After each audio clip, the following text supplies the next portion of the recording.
Kasama natin ang ating bida player of the game, Calvin Abueva of the Alaska Aces with 23 points, 9 rebounds, 2 assists, and 4 steals. Calvin, ano ang pakiramdam na paangat kayo na paangat sa standings?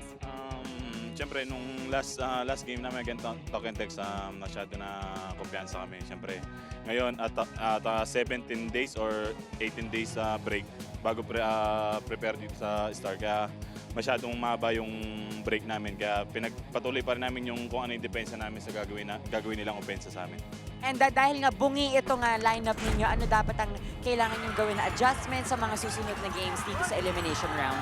Kung ano yung ginagawa namin nung unang panalo namin, ganun pa rin yung gagawin namin hanggang sa mahuling itong elimination. Kasi kailangan namin manalo, kaya kailangan namin umangat sa hanggang number 6 para sa playoffs, di ba?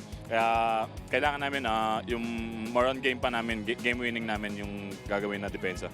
And job well done, Calvin. Greetings. Calvin, take it away. Una-una, yung family ko, asawa ko, yung dalawang bata sa bahay, si Calvin James, Clint Joseph, si Atty. Chua, si Vice Gov, Delta, lahat naman sumusuporta sa akin, si Ted, sorry Ted, si Kay, at saka yung family ko sa Pampanga, lola ko, mama ko, happy birthday sa benan ko.